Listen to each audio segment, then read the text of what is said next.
بسم اللہ الرحمن الرحیم۔ میرا نام شاہد پرویز ہے اور میں بطور انچارج انویسٹیگیشن تھانہ رڈالہ روڈ اپنے فرائض سر انجام دے رہا ہوں۔ مورخہ 10/6/2024 کو ہمیں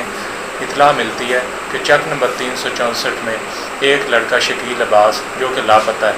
جس پر ہم فوری سے جرم 365 کے تحت FIR کا اندراج کرتے ہیں اور تلاش شروع کی جاتی ہے۔ مورخہ 11/6/24 کو تقریباً صبح 10 بجے ہمیں اطلاع ملتی ہے کہ چک نمبر 364 میں ایک جگہ پر سمیل آ رہی ہے اور ہمیں یہ خدشہ ہے کہ کہیں شاید اس جگہ پر کوئی ڈیڈ باڈی نہ دبی ہو۔ اس پر ہم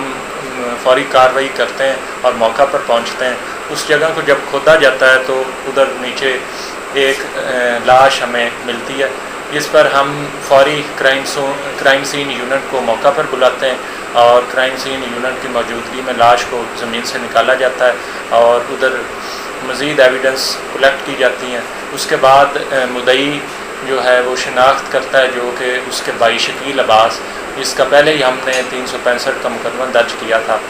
اس کی لاش ہوتی ہے اس میں، اور اس کے بعد ہم لاش کو ہسپتال منتقل کرتے ہیں اور اس کا پوسٹ مارٹم وغیرہ کرایا جاتا ہے۔ جس کے بعد ہم ملزمان کی تلاش کرتے ہیں تو علاقہ تھانہ لونیا والا دوران ریڈ ہمیں ملزم عمران، اس کو ہم گرفتار کرتے ہیں۔ جب اسے انٹروگیٹ کیا جاتا ہے تو یہ بات سامنے آتی ہے کہ وہ ملزم عمران ہمیں بتاتا ہے کہ ایک دن پہلے میں نے شکیل کو گلا دبا کر قتل کیا تھا اور اسے ادھر ایک جگہ پر میں نے دبا دیا تھا۔ مزید اس کو جب انٹروگیٹ کیا جاتا ہے تو وہ بتاتا ہے کہ شبہ بد چلنی کی وجہ سے میں نے اپنی کزن مصباح بی بی، اس کی عمر 21-22 سال ہے، اسے بھی قتل کر دیا تھا اور 5-6 دن قبل اسے میں نے چک 364 کے اندر اپنی زمین میں ایک کنویں کے اندر دفن کر دیا تھا اور کنویں کے اوپر مٹی دے دی تھی۔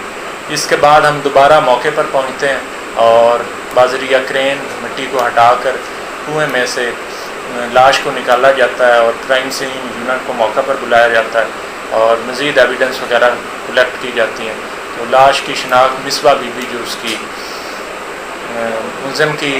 کزن ہے، اس کے نام سے ہوتی ہے۔ مزید اس کو جب انٹروگیٹ کیا جاتا ہے تو وہ بتاتا ہے کہ یہ ان کا مجھے شبہ تھا کہ ان کا آپس میں ناجائز تعلقات ہیں، جس کی وجہ سے میں نے انہیں قتل کر دیا تھا۔ مقدمات میں دونوں مقدمات میں FIR کا اندراج کیا گیا اور مزید تفتیش عمل میں لائی جا رہی ہے۔